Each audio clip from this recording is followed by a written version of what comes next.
আজ 23শে মার্চ আধুনিক বাংলা কথা সাহিত্যের অন্যতম শ্রেষ্ঠ প্রতিনিধি অকাল প্রয়াত শহীদুল জহিরের 16তম মৃত্যুবার্ষিকী।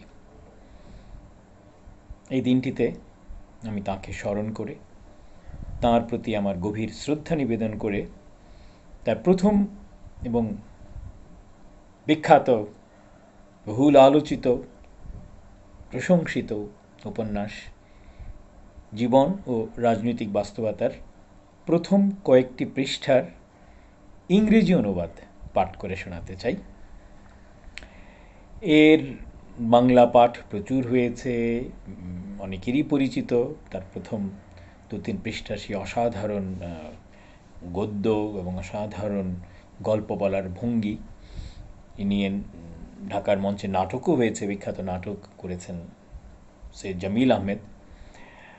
আর খুব সম্প্রতি বছর 2-1 হলো এটি ইংরেজিতে অনুদিত হয়ে গ্রন্থাকারে প্রকাশিত হয়েছে হার্পার কলিন্সেরই সহযোগী প্রতিষ্ঠান ভারতের হার্পার পেরেনিয়াল থেকে, যার অনুবাদ করেছেন আমার বন্ধু অনলস অনুবাদক, যিনি টানা অনুবাদ করে চলেছেন বাংলা সাহিত্যের, বিশেষ করে বাংলাদেশের গুরুত্বপূর্ণ কথা সাহিত্যের নমুনা সমূহ।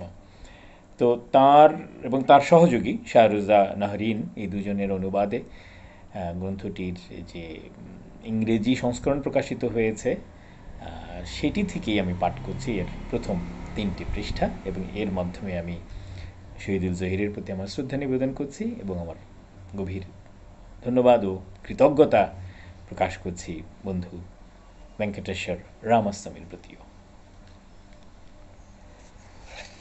বইটির ইংরেজি নাম লাইফ অ্যান্ড পলিটিক্যাল রিয়ালিটি, 2 নভেলাস। এখানে মূলত এই জীবন ও রাজনৈতিক বাস্তবতার পাশাপাশি আবু ইব্রাহিমের মৃত্যু নামে যে আরেকটি তার ছোট্ট উপন্যাসিকা রয়েছে, তারও ইংরেজি অনুবাদ সংকলিত হয়েছে।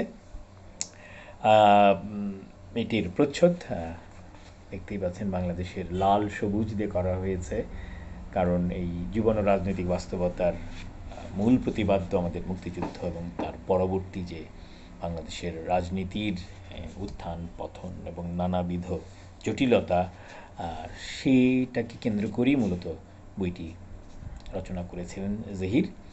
তাই আমি মনে করি ভেঙ্কটেশ্বর রামাস্বামী এই প্রচ্ছদটি বেছে নিয়ে বইয়ের প্রাসঙ্গিকতাকে আরেকটু গভীরভাবে প্রতিষ্ঠিত করতে সক্ষম হয়েছেন। তাহলে শোনা যাক ভেঙ্কটেশ্বর রামাস্বামীর অনুবাদে শহীদুল জহিরের বিখ্যাত উপন্যাসিকা জীবন ও রাজনৈতিক বাস্তবতার প্রথম 2 পৃষ্ঠে তার ইংরেজি অনুবাদ বলাই বাহুল্য।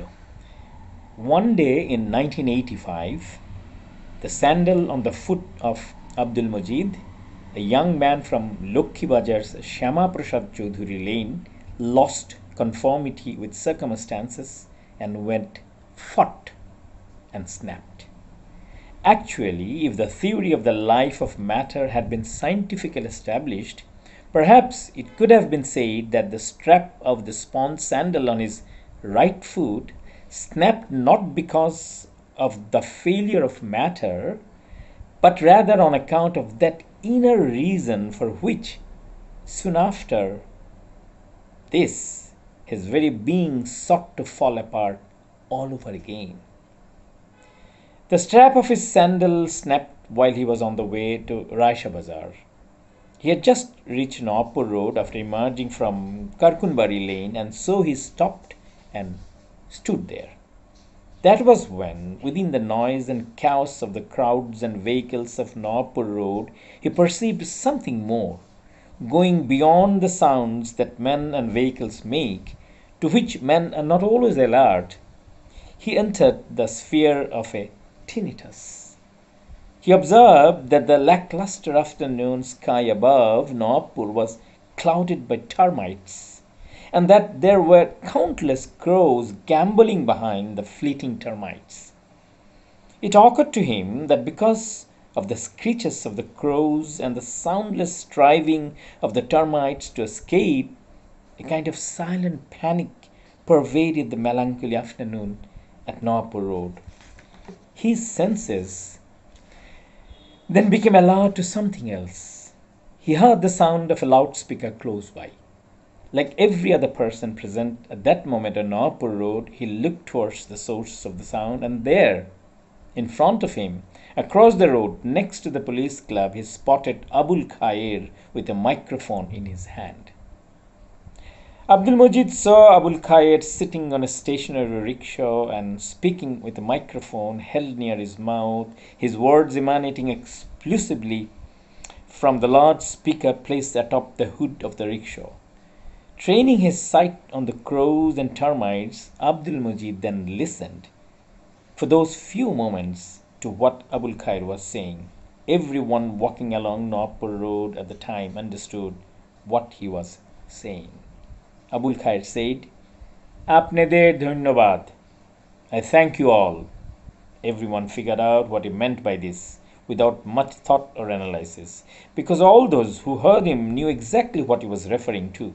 They knew that amidst the screeching of crows and the noise of vehicles, Abul Khair was now thanking everyone for the strike call by various parties that had taken place the previous day. It occurred to Abdul Majid that his heart had been riven for a long time.